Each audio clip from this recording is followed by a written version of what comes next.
Peter Clayton behind the camera. I'm Jeremy Cordeaux. Gary's here as well.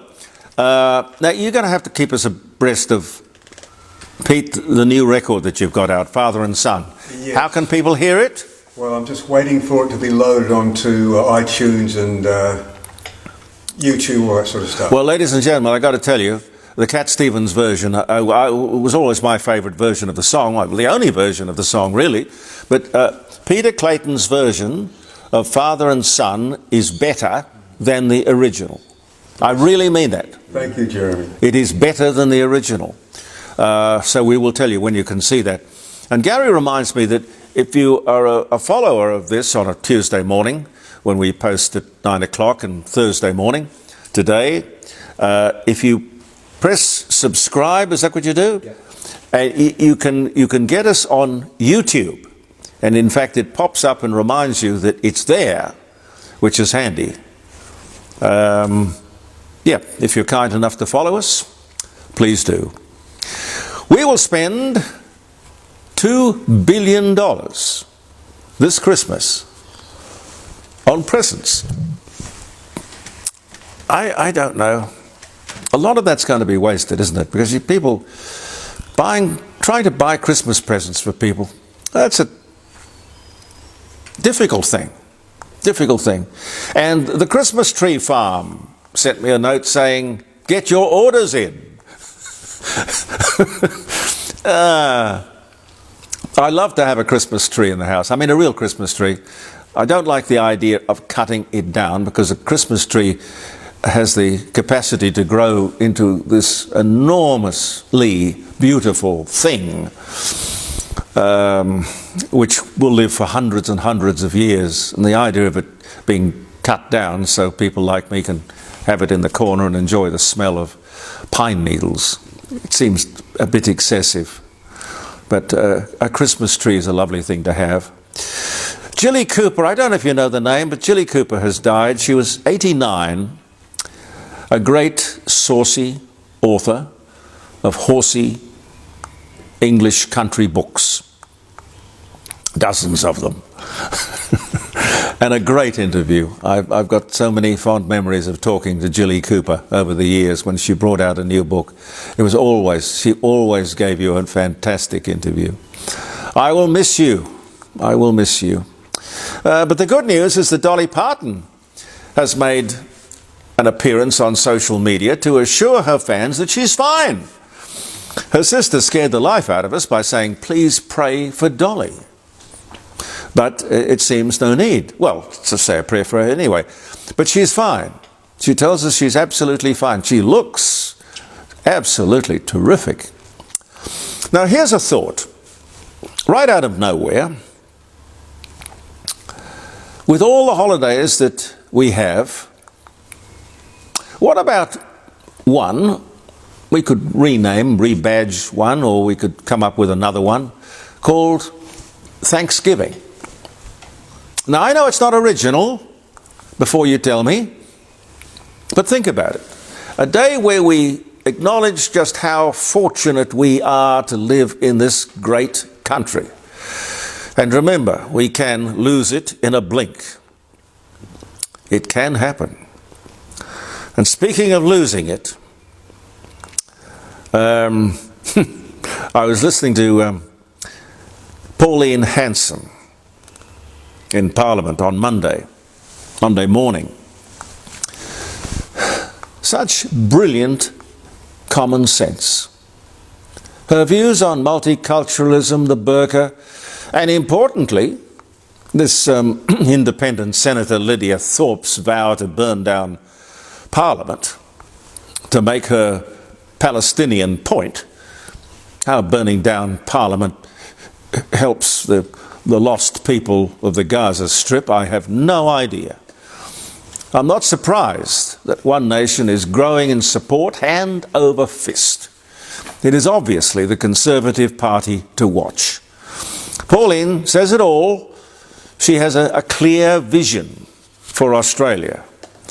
She doesn't bend with the wind. She doesn't dilly-dally.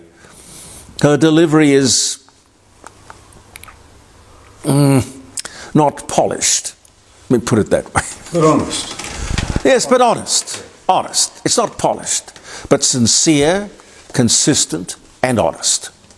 I really like her. But I have for years. I have since the very beginning. She is one of the few genuine people you're going to meet in Canberra. Using your... I don't know how quite to approach this. Using your mobile phone or device on the toilet is not recommended. It can give you hemorrhoids. Now I had to think about that. We have to look further at this. It seems that you have to go and get off as quickly as possible. Something about your pelvic floor. Now, I don't know about you, but I never think about my pelvic floor. I'm assuming I have one, but it doesn't sort of prey on my mind. It does go along with the finding that the mobile phone is the most infected, disgusting, corrupted thing we own. So leave it outside the loo. And yes, wash your hands, Jeffrey. Now what was that? That was, wash your hands, Jeffrey. That was a Solvol ad. You got me there. I think. Does anyone remember Solvol? I remember the ad, but I don't know what they were. The old Solvol ad. I don't even know whether you can buy Solvol anymore. It's a very effective, abrasive salt. You know, it got the grease off if you've been working on the car. And yeah, very effective. Not very sympathetic, but effective. There's a move in Melbourne to ban fast food restaurants in certain suburbs because it is observed that the people in those suburbs are obese. Now this is the Nanny state at work. The Labor state government in Victoria is taking even more control over people's lives. Should they be allowed to sit in judgment on what people choose to eat? If you want to do something about obesity, you put Ozempic and those weight loss drugs, those injectable weight loss drugs, you put them on the PBS. And then you get the lead out. Because they are very effective and they have many other, I am told, health benefits associated with them. And I'm sure that Kentucky Fried and McDonald's can't say the same.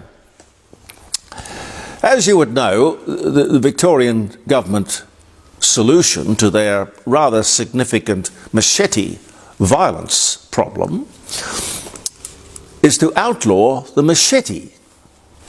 To help, they have spent, look at these figures, they're fascinating. They've spent $13 million on making some 40 metal bins. That's $325,000 per bin. Do you believe it? How? How? Exactly. Now, whoever got that contract is smiling broadly. Just a simple bin. $325,000. This is where people are told to surrender their machetes, as if these violent, murderous kids will surrender their weapons. There's no incentive to do so.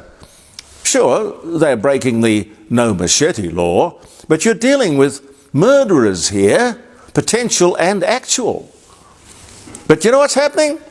Elderly gardeners are handing in their machetes and cane knives. Like these were a problem. That's a hell of a lot of money to spend on fixing a problem that doesn't exist. Well, you follow me. It's not getting to the nub of the problem. Common sense, where is it? Where's the media on this? Speaking of common sense, the great break on individual productivity has got to be this inability that we have to speak to a person. I know Peter Clayton was hot on this years ago, so was I. We've got to maintain the rage, frankly. We waste so much time on the telephone trying to talk to somebody who could fix a simple problem. But somebody deemed it to be okay to set up a phone system whereby you talk to a machine and push numbers and do nothing other than waste your time and protect culprits who don't want customer accountability or contact. Actually, they don't deserve customers. We want to speak to a person, get to the nub of the problem, fix the situation, create a solution. But you can't do that. How do these companies ever how do they get the right to simply say, we won't talk to anyone? When I try to get a professor or someone, a doctor, an expert, on the program for, say, tomorrow, a morning chat, no one has a phone number. No one wants to talk to anyone. Even the people who are set up in the communications business to do exactly that. It's absolutely frightening. Society thinks that it's okay not to be face-to-face accountable. It seems we not only can't talk to them, we can't see them, you can't contact them. It's really weird. We're here with the best wishes of people who do want to see you face to face. The Rising Sun, that's at 60 Bridge Street, Kensington. Grant and Jackie will pick up the phone in a flash. You will not be held at arm's length as you try to make a lunch or dinner booking. Or you can maybe launch a product or whatever it is that you're thinking of using the hospitality of the Rising Sun for. Regularly chosen as the best pub or inn in South Australia, you won't be disappointed. And Elder Fine Art Gallery, Melbourne Street, North Adelaide, getting ready for the last big auction of the year, which will be coming up within, I would think, about 6 weeks. 106 and 110, Melbourne Street, North Adelaide, two beautiful buildings which, come auction time, as two wonderful galleries, are absolutely filled to the ceiling with beautiful paintings on offer to the world. So if you're looking to sell a painting, get an appraisal, talk to Helen or Jim on 8267 2869. If you've got a painting that you're thinking about selling, a notable painting, and frankly I wouldn't know a notable painting if I fell over it, really. I know what I like, which is an old cliche, but if you want an appraisal, Jim will tell you what that picture is worth, and then you can make a decision. And don't forget to call us tomorrow. Our telephone number, 0491 65 68 60, jeremycordeaux.com, around the dining room table. Or you can get the app, which is Simple Radio. And as Gary reminds us, if you go to YouTube, you've got a whole stack of stuff there. You just press subscribe, and it pops up quite magically. It's a wonderful world in which we live, ladies and gentlemen. The Simple Radio app on your telephone, you will have me in the palm of your hand, where I take great delight in being, ladies and gentlemen.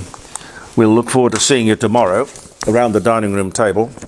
I'll tell you who we have coming on. What's the date? The 16th of October. Marie Antoinette, Queen of France, who allegedly uttered the phrase, "Let them eat cake," beheaded at 37. 1793 was the year. Marie Antoinette. Disney Brothers cartoon studio founded in 1923. A far cry from the Disney empire of today. But things start somewhere. Jadwiga is crowned King of Poland, despite being a woman, on this day in 1384. thereby hangs a tale? I don't know. Interesting. Barbara West, English surveyor of the Titanic sinking, dies at 96. 2007. Britain's Prince Harry and Meghan, Duchess of Sussex, begin their first royal tour visiting Australia and New Zealand. First and only, and last, I would suspect. That was 2018. Oscar Wilde, the Irish playwright and novelist, Importance of Being Earnest, The Picture of Dorian Gray, born Dublin, Ireland, 1854. Hotel in Boston becomes the first to have indoor plumbing. 1869, on this day. George C. Marshall, American general, U.S. Secretary of State, 47 to 49, who authored the Marshall Plan, Nobel Prize winner of 1953. It's a pity about Donald not getting the gong. Oh, we're very sad about that. Oh dear. Anyway, he dies on this day, 1959, at the age of 78. The first edition of C.S. Lewis' The Lion, the Witch and the Wardrobe is released in London. Caroline's favourite book since the age of 7. It says here, 1950 was the year. John Harwood patents the self-winding watch. Switzerland. This day, 1923. Noah Webster, the American lexicographer, Webster's Dictionary, born in America, 1758. Noah Webster. Deborah Kerr, British actress, From Here to Eternity, The King and I, An Affair to Remember, dies from the effects of Parkinson's disease at 86. She was a lovely, lovely lady. I really liked her, and I spoke to her only once, but it left a profound impression on me, I tell you. Deborah Kerr, 2007 she died. Charlotte Bronte's book Jane Eyre was published in 1847. Angela Lansbury, the Irish, British, American, Golden Globe, multi-Tony award-winning stage and screen actress, Gaslight, The Manchurian Candidate, Mayhem, Murder, She Wrote, Beauty and the Beast, born in London. She died in 2022, but born this day in 2025. T.E. Lawrence of Arabia meets with Faisal I of Iraq on this day in 1916.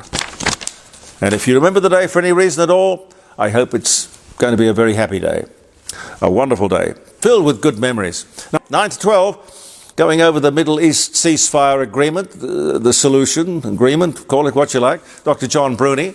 Senator Bob Day will be with us. Adam Clayton, who's the chief economist with the Institute of Public Affairs.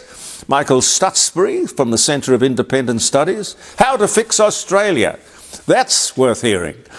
And I'm still trying to get Alison Reeves from the Grattan Institute, who says electricity prices will fall by 50% if we stay with renewables. I say bulldust. Perhaps she doesn't want to be questioned on her prediction. We'll see. Thanks very much for being with us. I'm Jeremy Cordeaux. Believe in yourself. Thank you for viewing the Court of Public Opinion. Join us tomorrow morning at 9, jeremycordeaux.com. Bye for now.